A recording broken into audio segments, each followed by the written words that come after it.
Okay, so everybody ready? Today we have kind of a Firechat interview because we wanted to talk about some future perspectives of the uh, career and hiring industry. So we have Tigran Sloyan.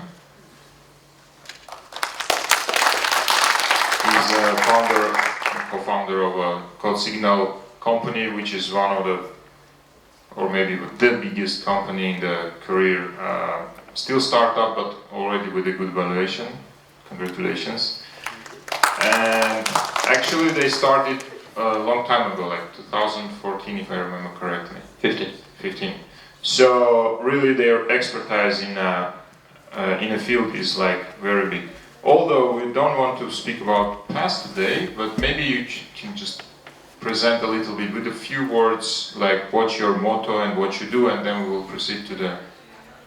Okay. But before we go on, I would just like to read a couple of lines that I dug out in the internet about Tigran. Just lines. Biography lines. Not lies. Okay, everybody knows me. Everybody knows I do fake news type of stuff, like fact checking. So I guess that's what brought it. But some things that caught my eye is Tigran is an active member of the Forbes Technology Council and contributes to Forbes on issues like hiring industry, trends in software development, diversity in innovation. That's really interesting. And then I figured out that Tigran has worked at Google Hangouts, Google Login especially, and Google Login is a special interest of mine because I deal with digital security, so maybe if we have time, which I seriously doubt, maybe we can talk about that a little more. So yeah, that's our guest, and I guess the title of our talk was The Future of Work. I mean, it's really broad, but since you comment on those things, like what is changing right now? After the COVID, people are starting to come back to the workspace. We heard Elon Musk commenting that he really wants his workers at the workspace, and that has brought some waves around. So since that's the news of the day, maybe can you comment on that? Yeah. Hey everyone, great to be here, and thank you for the introduction. And for overrating my question. But you can answer in order. I'll try to answer both. To be fair. So let's touch on like what's changing, which will kind of sort of bring us to why Code Signal exists and what we do. So if you look at the last 30 years of what's been happening in the industry, is the biggest wave is education is becoming more democratized. So 30 years ago, how would you learn a skill like computer programming? I mean, there was really no internet, so you couldn't go sit on Stack Overflow Googling things. You had to be associated with one of the institutions that was teaching it or mentoring it, and there weren't that many of them. So 30 years ago, to look at someone's resume and say, would this person likely be qualified for this kind of a job, was not a bad proxy. Fast forward 30 years, that's been democratized massively. In the last 30 years, with the rise of internet, with the rise of online education, with the rise of MOOCs, some of the top institutions today put all of their classes live for free. And we all know you can just sit on YouTube and learn anything you want. But in this new world, companies are still very much reliant on resumes. They look at your resume as a way to judge, are you likely to be qualified for a certain job or not? But you could have the skills, you could have the potential, and it might not be reflected in it. And this wave of change is only accelerating. Over the next 10 to 15 years, if resumes are still the standard for how we hire and how we filter people in, you're going to see huge pain. And we're already seeing this with our customers. Which brings me to, what do we do? The reason we started doing what we do is, I grew up in Armenia in the so-called Mututsur period, right? the 90s. I grew up in 90s in Armenia, but my parents had a kind of, like many Armenian parents, they had this theory that if you're really good at something and your education is great, you'll amount to something. You'll find your place in the world.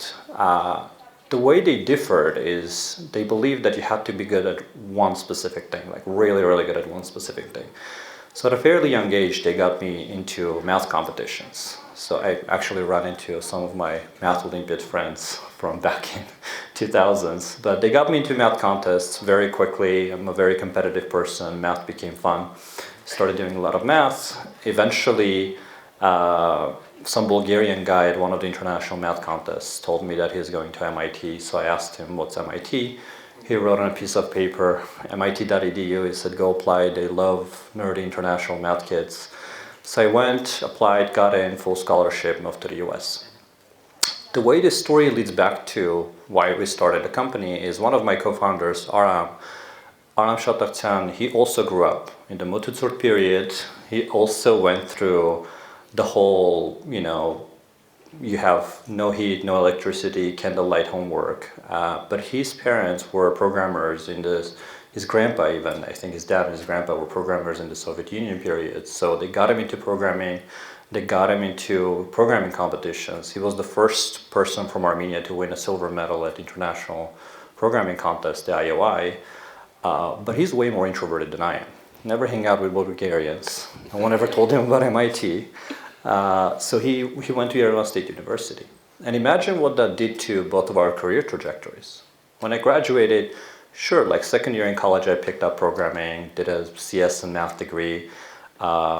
Most of my, friends who went to college with me at MIT, like barely were writing code. They were trying to graduate with help, and you know how that goes, right? But once they had an MIT degree, MIT computer science degree, every recruiter in the country chased them. Like literally, recruiters from Google and Facebook and every other tech company would come line up at the university to try to recruit us. So when I graduated, a few years later, I was working at Google making way more money than any new grad should be making. And when I reconnected with Aram, he was freelancing. He was literally freelancing on Upwork because his resume was blocking him from getting any of these top jobs. So he would go apply and they would not even invite him for an interview. And that kind of sparked the idea, like, let's go create a better world. Let's go create a world where if you have the talent, if you have the potential, that it's getting recognized. And one last note, and I'll shut up, let you ask another question. Last year, Aram was recognized as Forbes 30 Under 30 for being the CTO of the company. So please, some poetic justice there. Good. May I run a little quiz here? Who's in the auditory can program, can write code, doing that on a daily basis? Please, higher, please, like everybody. Okay, now, who are the people who don't have computer science education? You see, that's the trend of 2022. There you go. Copy and resumes proven in the audience. Yeah. So I guess we go to that direction. So we don't need to have a solid, like, basic education in computer science to do the programming. Although I consider you should get that one to become a real kind of programmer. But let's see. So what's next? So people from other, maybe some close parts, or maybe people who are intelligent and good in math can turn to IT. So what's next? Well, first to clarify, right? You do need to have the fundamental skills, the learning, the knowledge and everything, right? I think it's not about like, do you need to have the great fundamental education? It's traditional education that we're talking about. And even in traditional education, I mean, you can have gone through traditional education, but if your university doesn't have the prestige that other universities have, you still fall behind the rest of the track, right? So I think what we're talking about here is how do we democratize access to opportunity so that from the very young age, right, the label that you get on you based on sort of what university you went to, what major you chose, and who knows what to do at that young age, it doesn't become like the thing that defines your career for the rest of your life. But that is what it is today. And I think when you talk about what's next, well, how do you democratize that is ideally you measure skills directly and you can understand whether someone is qualified for the job or not. So like when you're trying to figure out if somebody is a good pilot or not, and can they fly a plane or not, you give them a flight simulation. You have them do, takeoff, landing. You don't just invite them to an interview and like, tell me about a time you landed a plane, right? Like, okay, you're hired. Let's see how you get to do. So you want some kind of a simulation of can they do the job or not, which tells you directly, proves you directly that they're capable. And then ideally you have some sort of a scoring mechanism that tells you, okay, you showed your competency, that means we can hire you for the job.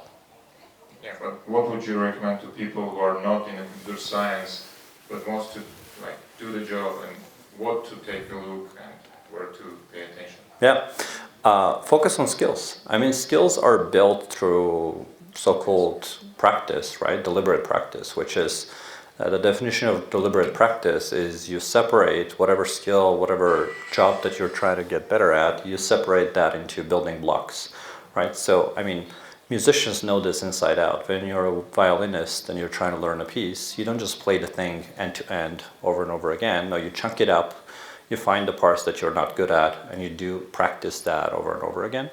Same thing applies to computer programming, same thing applies to being a CEO.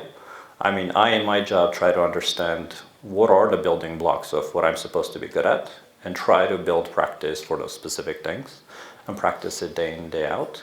Because the truth is, if you're good at what you do, hopefully in the next 5 to 10 years we'll live in a world in which that would 100% get recognized, versus what would matter is if you went to an elite university or worked at an elite company or not. I want to go to the other end of the spectrum. So there are a bunch of boot camps. There are lots of computer courses. I mean, there are Udemy's and Udacity's, things like that. But there's also like all sorts of websites that put together in a couple of days. And people graduate them. They copy paste around the web and put up some projects and make a nice profile, and then go to a company. And then the company basically wastes time hiring, wastes time re-educating, wastes time generally, and that's a problem. Waste of energy, etc. Where do you see this going? These boot camps, those shady things, will they linger around? Will people keep wasting their money and energy on that, and will company keep wasting their energy on that? What's the solution? Yeah, it's interesting you brought it up, because the MOOC revolution, which started around 10 years ago, it was a huge wave, right? Like back in 2012, 2013, everybody was like, traditional universities are dead.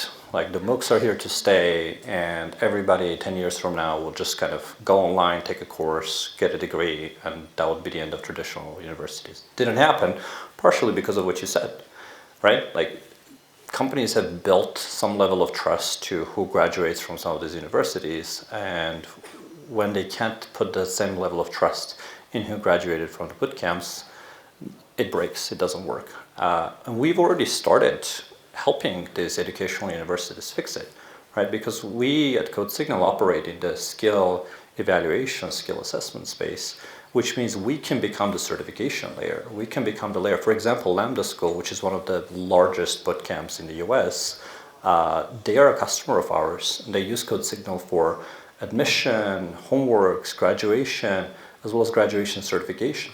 So when their students graduate, they get a CodeSignal certified report and a score, and that's what they take to companies, because companies are way more likely to trust a third party that says these people are qualified versus the school itself, because the school has vested interest in saying all of our graduates are great.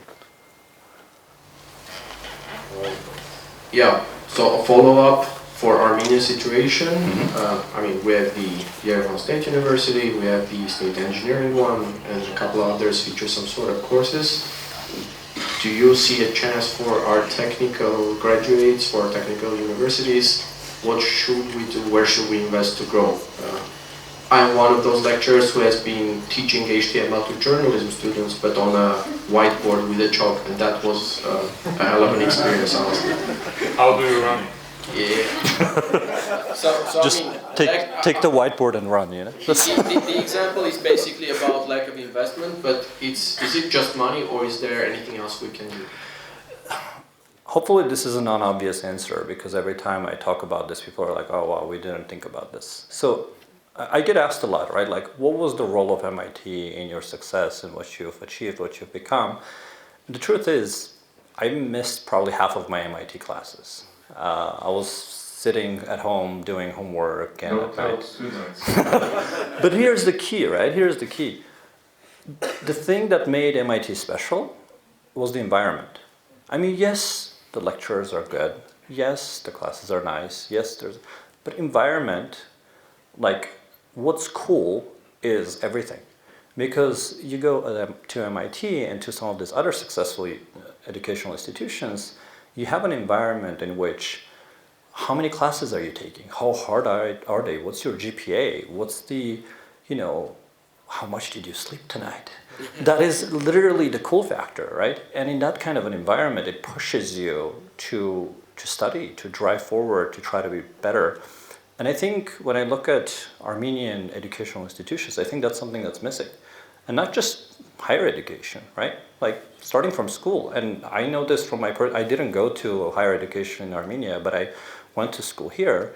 And when I was little, right, up until like maybe third grade, like up until you're 9, your parents are the authority and you want to do what they think is cool. So a lot of Armenian parents are like, study, do good. And I was one of those students. I was an A student up until third grade. Then all of a sudden you start approaching the teenage year, you want to do what's cool with your friends. And what's cool with your friends in schools here is who fights more, who plays soccer more, who's hanging out more, right? That is what's cool. So that's exactly what I did. My grades went from A student to like I was barely passing every single grade. Then I got introduced to Math Olympiads. And all of a sudden, the same thing, right? All of a sudden, I was surrounded with kids where like, first time I attended a Math Olympiad, I saw these super nerdy math kids go up on stage under applause, get diplomas. And I was like, wow, that's cool. I want to be one of those kids. And I think people underestimate what the environment does to you. Right? All of a sudden, that became cool, and I started striving towards that. So if we manage to create an environment in our educational institutions where studying hard, being the best at something is cool, I really think, even with nothing else changing, because education is becoming democratized, people will find a way to study and get good. Okay, so getting back to our audience, any of you have used CodeSignal? There you go. Like professionally, not working there.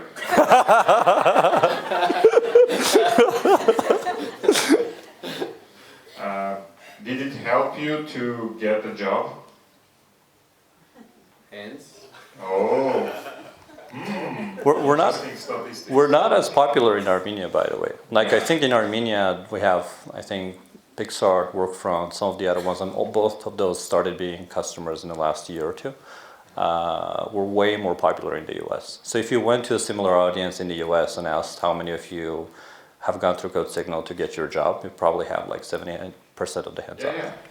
The question would be like, is it possible for people from here to get the assignments from CodeSignal and getting job outside? Is it possible, or is it feasible? Is it realistic? It is. Visas are usually the constraint. The truth is, actually, we're starting to get more and more used outside of the US as well, because kind of similar to the scenario you mentioned where people copy paste and like use somebody else's stuff, right? We've figured out very, very bulletproof ways to stop it. And unlike in the US it's funny, it's actually frowned upon. I remember like one of the first exams at MIT when somebody sitting next to me was struggling, and I was like, hey, let me help you do it. And the person sitting in front of us like literally turned around and goes like, what are you doing? That's so wrong. I was like, whoa, this is a new world. This is actually not cool here. I thought helping others do their stuff is actually cool. But outside of the US, it's an art, right? Like if you can mess with an exam, if you can get together and figure it out, that's a thing. And we've worked really hard to make sure we have ways to prevent it. So companies more and more are starting to lean on us. Like for example, for India hiring in India is like, it's a huge wave, and companies are really struggling to the point where somebody else goes to the interview, somebody else shows up to the job. Yeah. So they only have like 1,200,000 computer science students graduating every year. So only. Small number. Yeah, but so yeah, my question was mostly like, if you remember, like back 20 something years ago, there was like site brain bench or something, and we would get some tests, and then like HR from Microsoft and whoever start to reaching us out here in Armenia when we don't even have an email. So is it possible for CodeSignal to become such a platform? Because really, like, you don't need visa to work remote, right? So can I, as a person, get the score on CodeSignal, build my profile, keep it up to date, add more and more, and then just HR people will start hunting me? Yeah, that's a good question. Eventually, most likely, yes. Funny enough, that's kind of where we started. When CodeSignal was Codefights and we started climbing what I call the Go Beyond Resumes mountain, we went to consumer side, right? We were like, let's just go attract a lot of technical people, have them play this game, assess their skills, and then HR people come and find them and match them. The problem is that route to climbing this mountain doesn't work for a few different reasons. First one is companies reject externalities. Right? So like that method of like, hey, we've done this cool thing and we've validated all the skills, HRs come and trust us, do this. They don't trust it. They're like, okay, even if I trust you, how do I go tell my engineering managers that whatever you guys did is legit, right?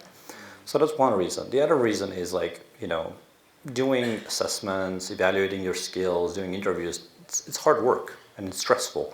People don't do it for fun, right? Like we try to make it really fun, but like there's a limit to like playing Fortnite or PUBG is always going to be more fun than doing some interviews and tests. So that's the second reason that strategy wasn't working. Now the new strategy is we become the platform on which companies run all of their hiring processes. So we become an internality, right? Like yes, we go through this sales process where we convince the CTOs, the hiring managers, and everyone that like the way we do this is actually really, really effective. But once we've passed that gate, we are the way that they hire. So they never question like, oh, should we trust CodeSignal? No, we're past that. However, we're still not rushing back into like, let's just become a sourcing platform from which customers can source things because there's a conflict of interest. I mean, Facebook is one of our largest customers, I guess Meta now. And if Meta is funneling 20,000 people into CodeSignal every month, and when we take all of those people and just put them on a platter to the rest of our customers, Meta would be pretty upset. So we try not to enter the, hey, let's be the broker, let's help people, companies find, and people find each other, but rather, if you go apply, then you go through CodeSignal. I would like to maybe switch a little our discussion to the new trends of software development, AI writing code, lower level code being sourced to machines and people just designing stuff, things like that.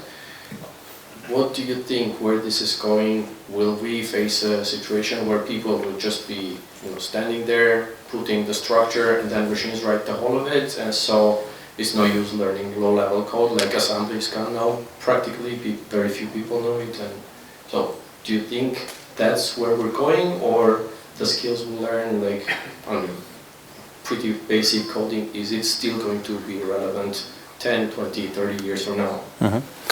Great question. So first of all, I am a big believer that AI will eventually be able to do anything. It's just a matter of time. But that's key, right? Matter of time, like it could be 10, it could be 100 years. That's a massive, massive difference.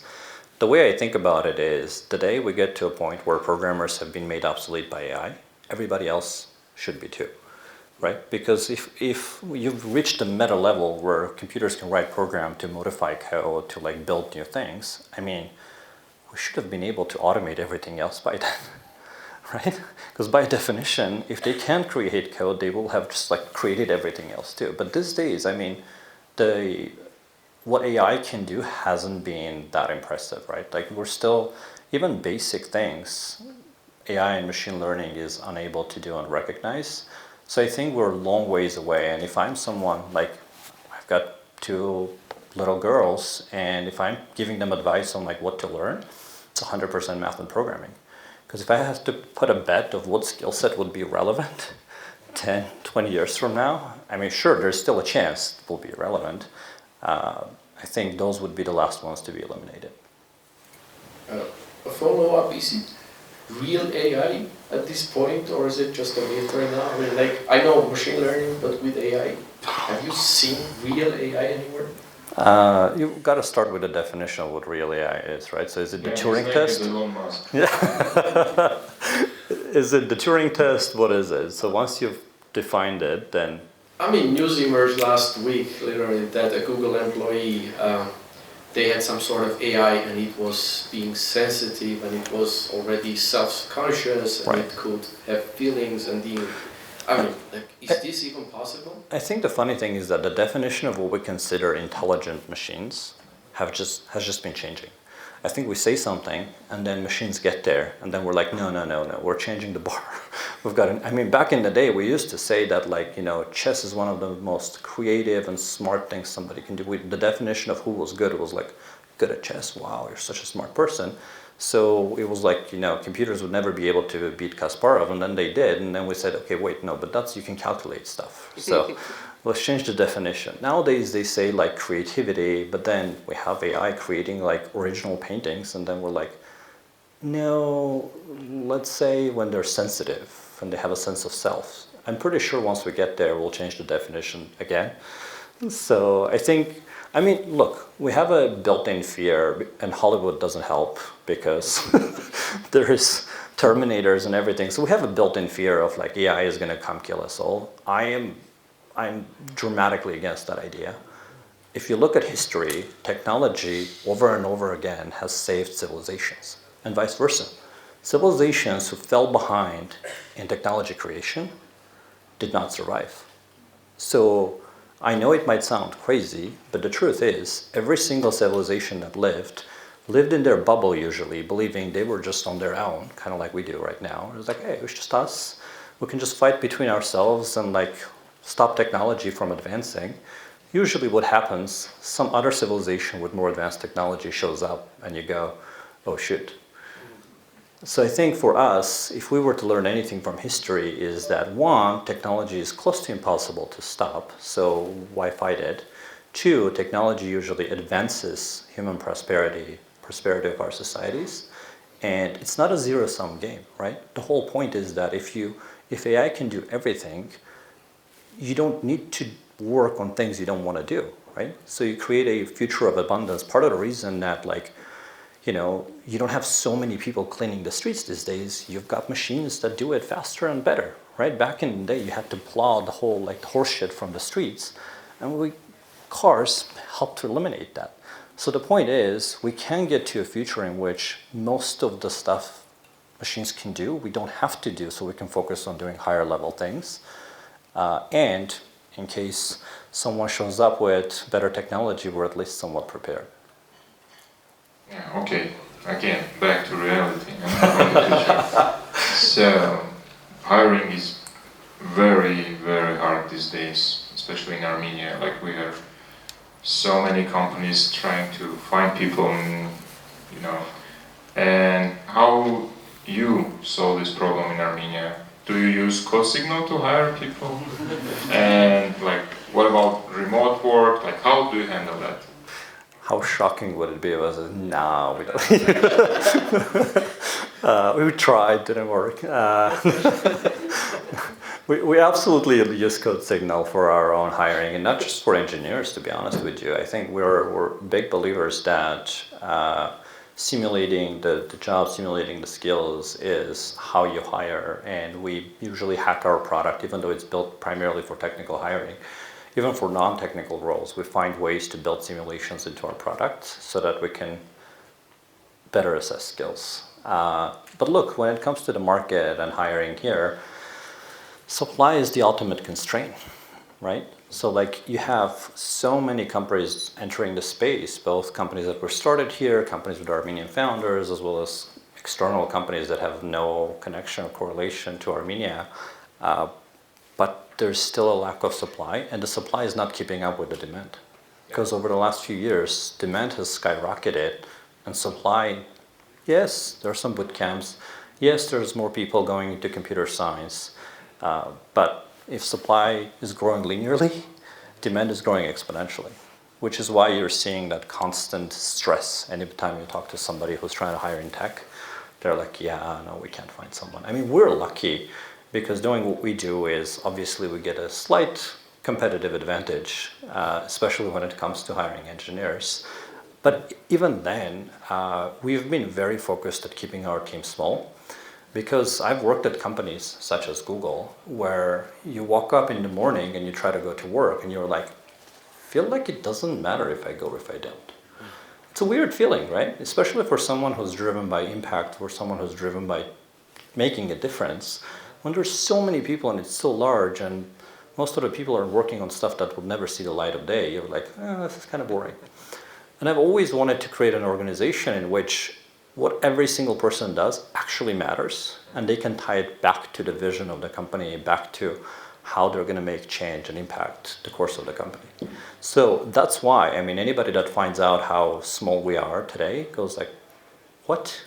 What do you mean? You guys are like globally 100-something people, but our product is used by many of the Fortune 500s. We try not to tell them that too because they get scared. Yeah, we always. As a follow-up, again, one of the problems with the youth is this job hopping.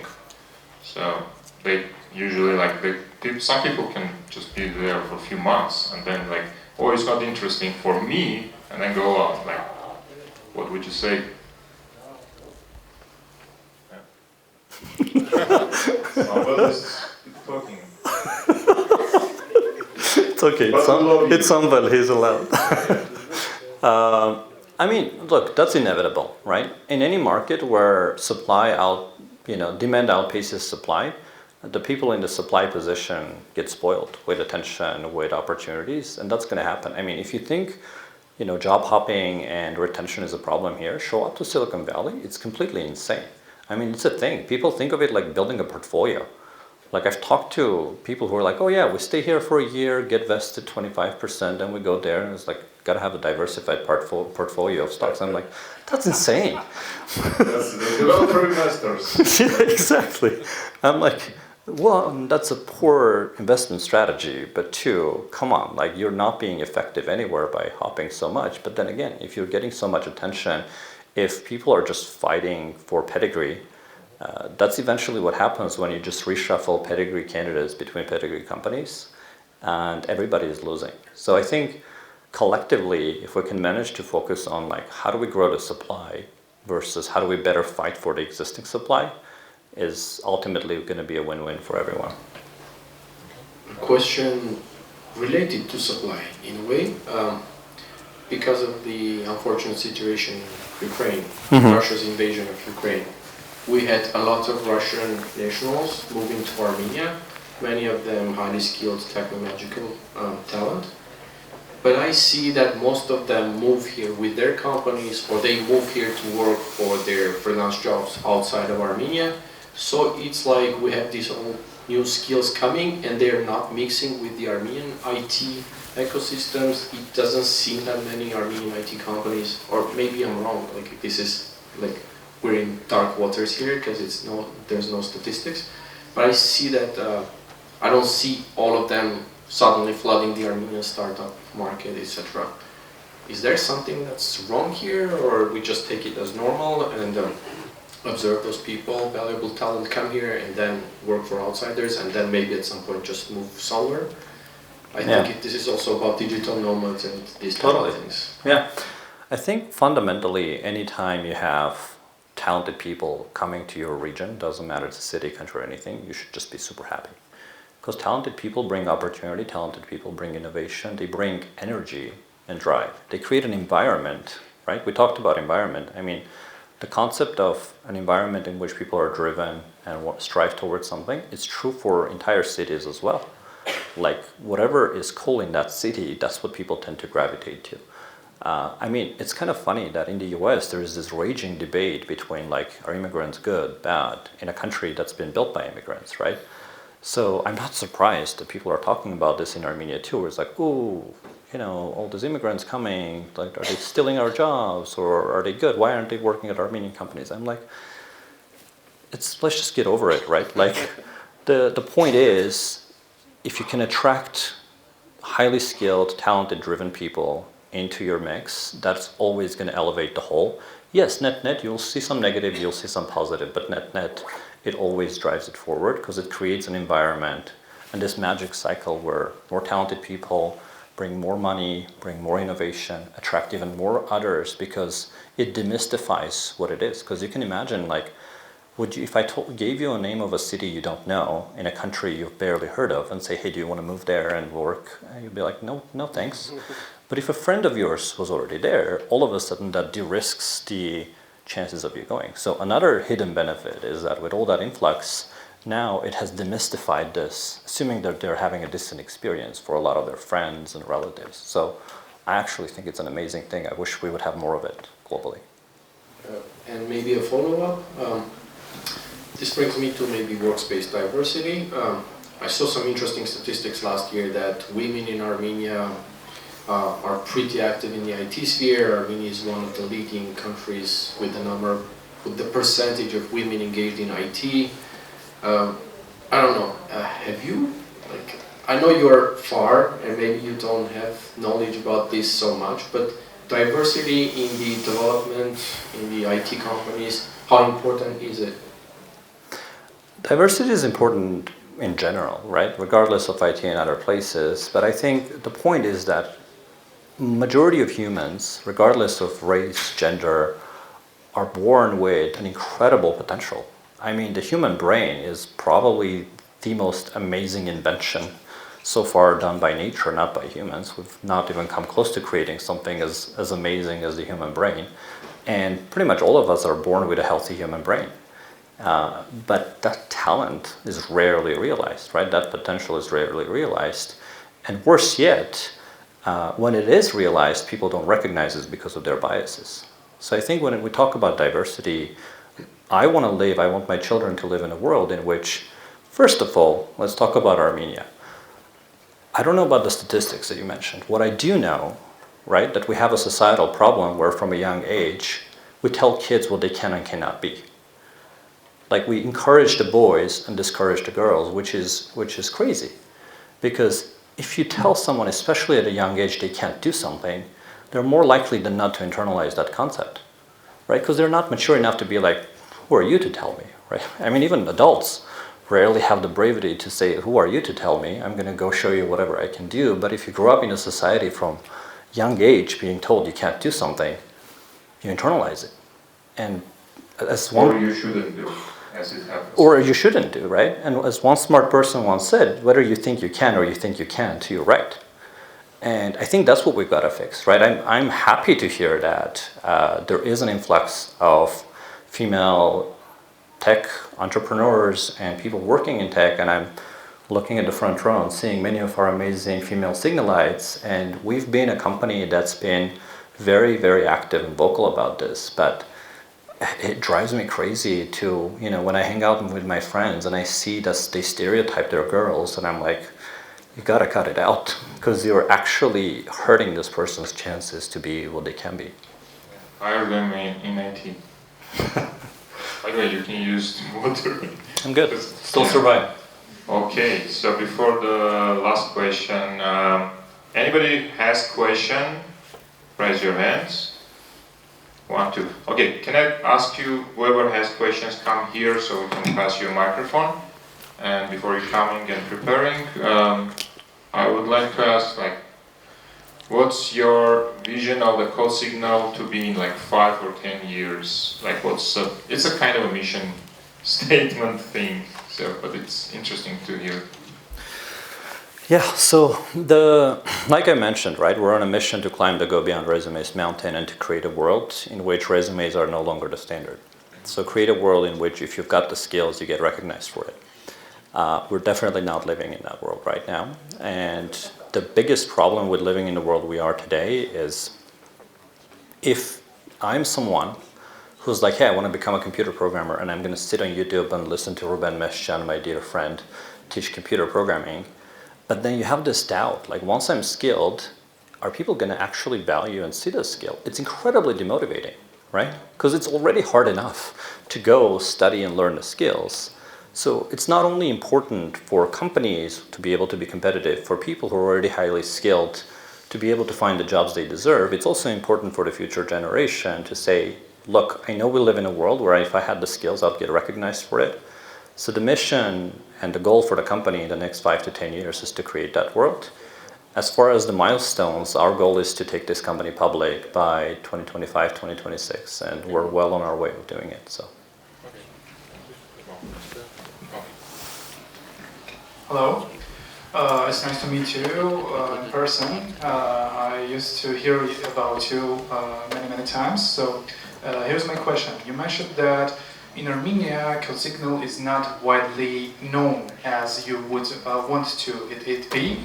So I see the problem is Armenian companies aren't asking about your CodeSignal profile or don't look over your CodeSignal profile. That's why those who want to apply to the jobs even don't look over CodeSignal and don't even think about it. So my question is, what's your plan and what's your strategy to make our Armenian companies look over CodeSignal profile? Because I went through many interviews in Armenia. I just like to go through interviews and none of that companies looked over my CodeSignal profile because I think that the problem that people are not using CodeSignal, I mean software engineers are not completing their CodeSignal profiles and don't solve the problems, that's because of companies are not looking over the CodeSignal profile. So what's your strategy to make them look over that?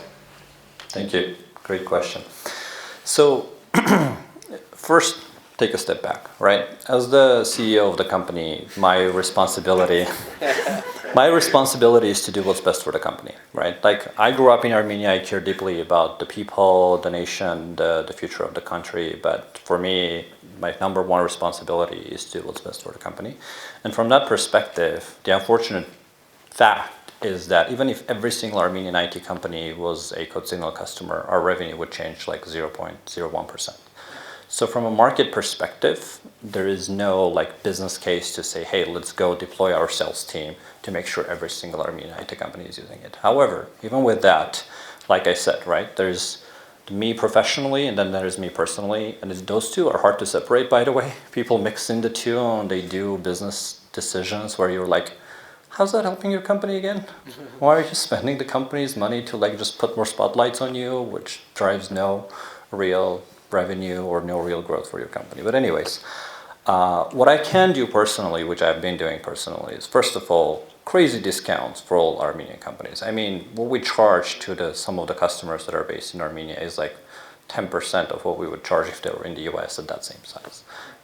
Second one is really, I mean, whenever any type of nonprofits show up and say, hey, we're trying to do something good in the country. For example, I can't remember the name, but there is an amazing guy who runs this bootcamp style thing for people who went to the army and came back and are trying to break into IT. We were like, no questions asked.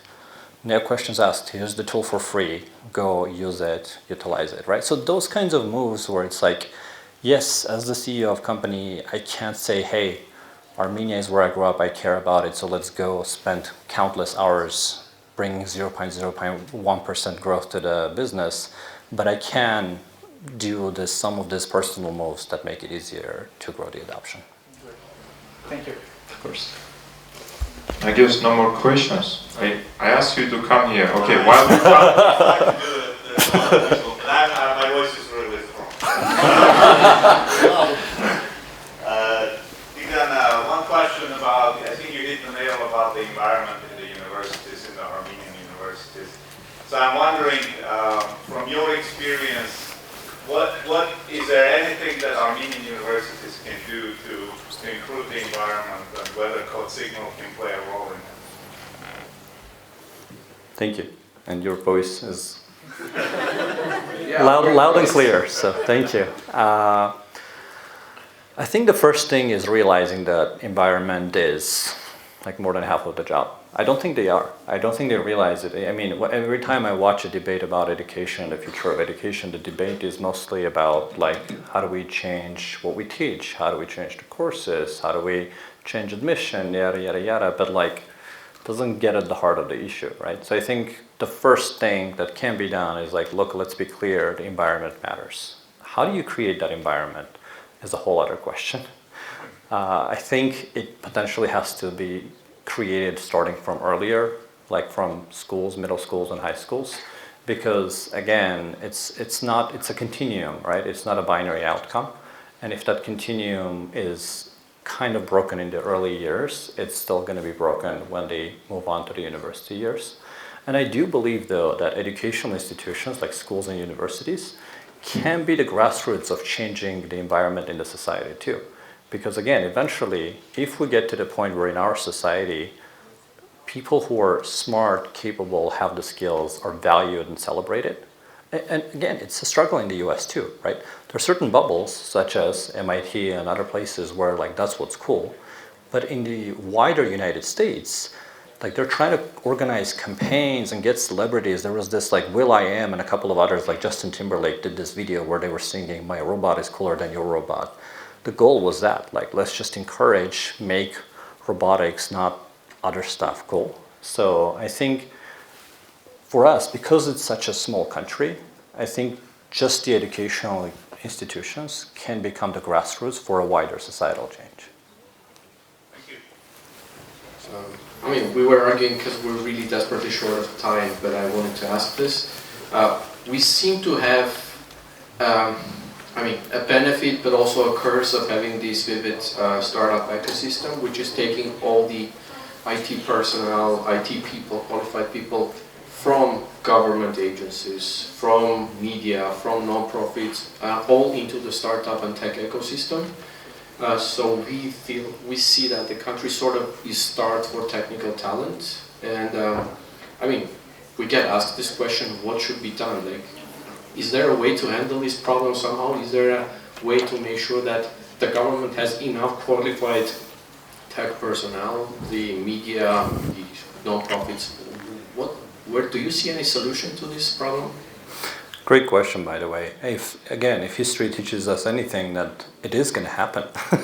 Like, if you look in the US, government agencies are starved for talent. Not only because the type of work is not as exciting, but they haven't been willing to pay as much as the tech system pays. But I still think competition is a good thing, right? You just got to encourage that competition, the healthy competition, right, in which people can try to find better ways of doing something. So my hope is that the way the government agencies will react is to say, like, okay, how do we become more competitive in the way we pay, in the way we build and educate, in the incentives that we provide? Because one thing that makes governments powerful is they can provide incentives that nobody else can, that are tied to the overall country and society. So I think that competition will eventually drive to adoption. But again, we come back to the supply being the main constraint. You can do short-term things to address those, but if supply doesn't get addressed, we're always going to be starved for talent. Yeah. In the growth, it's a good thing. So on this positive, hopeful note, I guess we gotta wrap up to leave way for the next speaker. Thank you very much. This has been super interesting. If there's anything you wanted to add. If you have anything else to tell this audience, your chance. I'd just like to thank you guys. I was here for the past 3 weeks, flying out tonight, so it's been amazing to get to spend time with some of you, some of the faces that I'm seeing. It's been amazing to watch the progress in the country. I know we can do more, but as you said on the positivity, I think positivity is a good thing. You want to be paranoid, but you also want to be constantly, thinking positive, because positive thinking actually leads you to take action and drive towards progress. So thank you all. Think positive. Thank you.